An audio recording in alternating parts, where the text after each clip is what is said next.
Hello students, welcome to my channel. आज हम linear transformations and matrices का question number 11 करेंगे। अगर आपने प्रीवियस क्वेश्चंस नहीं किए हैं तो डिस्क्रिप्शन में प्लेलिस्ट का लिंक गिवन है, आप वहां से देख सकते हैं। Let f from r square to r की power 3 be a defined by f of a comma b is equal to a plus b, a minus b, b. For all ab belongs to r square, find rank and nullity of f. हमें क्या क्या find करना है, एक rank और एक nullity. तो ये क्वेश्चन भी इंपॉर्टेंट है, आपको कोई भी मैपिंग आ सकती है और आपने रैंक और नल्टी फाइंड करने हैं। मैं आपको ओनली इम्पॉर्टेंट क्वेश्चंस करवा रही हूँ जो आपको पेपर में आ सकते हैं, क्योंकि एग्जाम्पल मैं इसीलिए नहीं करवा रही, वो तो आप बुक में सॉल्व है तो वहां से आप पढ़ सकते हैं, इसीलिए मैं आपको क्वेश्चन प्रैक्टिस के लिए क्वेश्चन करवा रही हूँ। सो क्वेश्चन को स्टार्ट करते हैं। Let f from r square to r3 be a defined by, कैसे गिवन है f of A b, a plus b, a minus b, b। For all a b किसको belong कर रहे हैं, हमारे आर स्क्वायर को। तो इसके बेसिस क्या होंगे आर स्क्वायर के, 1,0 और 0,1।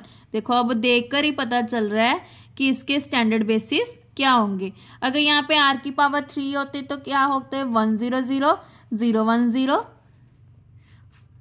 यहाँ पे लिख देती हूँ, इसके स्टैंडर्ड बेसिस क्या हो गए, 1,0, 0,1,0 और 0,0,1। अब हमें आर स्क्वायर की बात किया तो यहाँ पे स्टैंडर्ड बेसिस क्या होंगे, 1,0, 0,1। तो एफ ऑफ E1 कितना आ गया, एफ ऑफ 10 यहाँ पे पुट कर देते हैं, 1 प्लस 0, 1, 1 माइनस 0, 1 और b की वैल्यू 0। सिमिलरली एफ ऑफ 0,1 कितना आ जाएगा, 1 माइनस 1, 1। ये कैसे आया, a की जगह हमने क्या पुट किया, 0 और b की जगह हमने 1 पुट किया, तो हमारे पास c आ गया। नेक्स्ट स्टेप, नेक्स्ट हमें क्या लिखने पड़ेंगे, we know that range space of f is spanned by f of E1, f of E2। हमें रेंज स्पेस कैसे स्पैंड हो रही है, f ऑफ E1 और f ऑफ E2 से। तो इसकी बेसिस ऑफ रेंज क्या होंगी, हमें फाइंड करनी पड़ेगी। We find a linear transformation vectors from f of E1 and f of E2। तो इसको फाइंड करते हैं हम। तो इसको फाइंड करने का मेथड क्या होता है, इसको हम पहले रो वाइज लिख देंगे। जितनी भी हमारी नॉन जीरो रोज होंगी वो हमारी क्या होंगी, रेंज होगी। और इसी को हम अगर कॉलम वाइज लिख देंगे और जितनी भी हमारी नॉन जीरो रोज होंगी वो हमारा क्या हो जाएगा, नल्टी हो जाएगी। आई होप आपको ये स्टेप क्लियर हो गया हो। तो क्वेश्चन को स्टार्ट करते हैं। Consider a matrix A whose rows are generator of the range of f and it is denoted by echelon form। echelon form का मतलब क्या होता है, जो डायगोनल से नीचे वाले एलिमेंट्स होते हैं उन सभी को हमने क्या बनाना है, 0 बनाना है। जैसे कि यहाँ पे हमारा डायगोनल ये है तो इससे नीचे वाली टर्म हमारे पास ये है, तो इसको हम क्या कर देंगे, 0 बना देंगे। तो 0 बनाने के लिए, और ऊपर वाली अगर 0 नहीं भी बननी तो इसको हम स्किप कर देंगे। तो इसको पहले तो मैट्रिक्स फॉर्म में लिखना आना चाहिए। जो हमारे पास एलिमेंट्स आए हैं उनको सब सिंपल हमने मैट्रिक्स की फॉर्म में लिख दिया। देन इस पे रो ऑपरेशन लगाएंगे जो हमने +2 में किया था। यहाँ पे हमें 0 चाहिए तो R2 माइनस R1 कर देंगे, माइनस करके हमारे पास ये आ गया। नंबर ऑफ नॉन जीरो रोज कितनी आ गई, 2। तो ये बन गया हमारा रेंज। अब हमने क्या फाइंड करना है, कर्नल फाइंड करना है, या उसको बोल सकते हैं नल्टी। सो नल्टी को फाइंड करने के लिए क्या करेंगे, जो हमारी मैट्रिक्स है जैसे हमने इसको रो वाइज लिखा है वैसे हमें इसको कॉलम वाइज लिख देंगे। तो स्टार्ट करते हैं। पहले तो लेट कर लिए कि ए बी किसको बिलोंग कर रहा है, हमारा कर्नल को बिलोंग कर रहा है। कर्नल की डेफिनेशन लगा दी, F of A B is equal to 0, 0, 0, क्योंकि हमारी मैपिंग कैसी है, आर स्क्वायर टू आर की पावर 3। तो मतलब हमें कितने एलिमेंट्स चाहिए, 3 एलिमेंट्स चाहिए, 0, 0, 0। और यहाँ पे कितने होंगे, 2 एलिमेंट्स होंगे। तो एफ ऑफ ए बी हमें गिवन है, यहाँ पे पुट कर दिया, इक्वेट किया। ए की वैल्यू कितनी आ गई हमारे पास,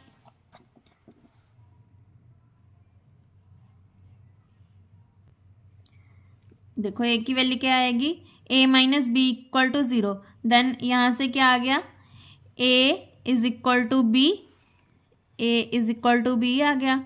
हम क्या कर लेते हैं, टेक कर लेते हैं a इज इक्वल टू 0, तो यहाँ से क्लियर हो गया कि b की वैल्यू भी 0 आ गई। इसका मतलब हमारे जो मैपिंग है वो क्या है, सेटिस्फाई कर रही है, क्योंकि a और b दोनों की वैल्यू 0 0 आ गई। इसका मतलब हमारी जो कर्नल वाली डेफिनेशन है वो सेटिस्फाई होती है। नाउ अब हम क्या फाइंड करते हैं, हमारी नल्टी फाइंड करते हैं।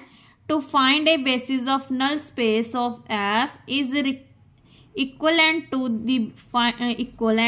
To find a basis of solution space of equation 1। Equation 1 हमारी ये थी। For this we consider the coefficient matrix B of the equation and reduce it canonical form। अगर आपने इतना कुछ नहीं लिखना तो ये स्किप कर सकते हैं, सीधा क्या लिखेंगे, to find a basis of null space of F। बस यहाँ तक ठीक है। So B is equal to जो हमें गिवन थे उसको हम क्या करेंगे, कॉलम वाइज लिख देंगे। कॉलम वाइज कैसे लिखेंगे, 1 1 0 1 माइनस 1 1, तो इसको हम लिख दिया कॉलम वाइज। अब हमने क्या करना है, 0 0 बनाना है, इन दोनों को 0 0 बनाते हैं। इसको देखो हमारा ये डायगोनल बन गया। डायगोनल से नीचे नीचे एलिमेंट्स कौन कौन से हैं, 1 0 1, इन तीनों को हमने क्या बनाना है, 0 0 बनाना है। तो इस पे ऑपरेशन लगाया, R2 minus R1, 1 minus 1 0, minus 1 minus 2 1 is minus 2, ये टर्म एज इट इज। अब हमने यहाँ पे हमने क्या बनाना है, 0 बनाना है, तो इसके लिए हमने मैपिंग क्या लगाई, सॉरी ऑपरेशन क्या लगाया, R3 प्लस 1/2 R2, तो यहाँ से बन गया 0। इसको तो कोई फर्क नहीं पड़ता, तो ये बन गया 0। यहाँ पे ऑपरेशन लगा के देखो, R3 as it is plus 1/2 R2, R2 कितना है, -2, माइनस से कैंसिल, तो 1 माइनस 1 इज 0, तो यहाँ पे बन गया 0। ये बन गई हमारी एक्लन form. Number of non zeros कितनी रोज है हमारे पास, 2, इसका मतलब हमारे नल्टी भी कितना आ गया, 2 आ गया। The system of equation has n minus r, n कितना है हमारे पास, नंबर ऑफ रोज कितनी है हमारे पास, सॉरी n कितना है 2, और number of non zero number of रोज कितनी है हमारे पास, 2, तो 2 माइनस 2 इज इक्वल टू 0, तो ये बन गया हमारा linear transformation. So solution, so that basis of kernel f has 0, क्योंकि हमारा कर्नल एफ कितना आया ऊपर, 0, इज लीनियर इंडिपेंडेंट वेक्टर। तो इसका मतलब हमारी जो नल्टी ऑफ एफ है वो कितना आ गया, 0 आ गया। एक बार दोबारा बताती हूँ, ये n कहाँ से आया, n जो हमें गिवन मैपिंग थी R², वो हमारा क्या होता है, n होता है, और R क्या होता है, नंबर ऑफ नॉन जीरो रोज। देखो यहाँ पे नंबर ऑफ नॉन जीरो रो कितनी है, ये वाली और ये वाली, तो कितनी है, दोनों 2 हैं, तो 2 माइनस 2 हमारे पास कितना आ गया, 0, तो हमारा जो नल्टी है वो कितना आ गया, 0।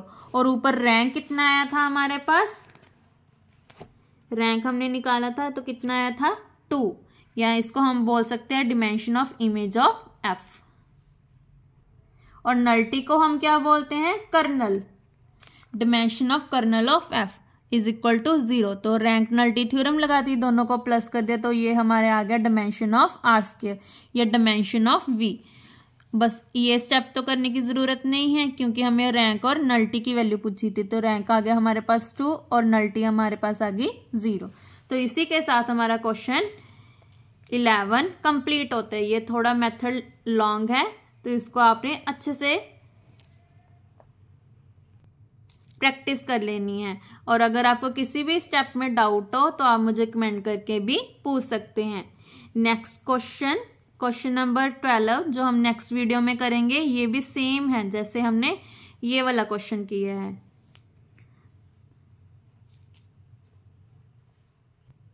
Thank you.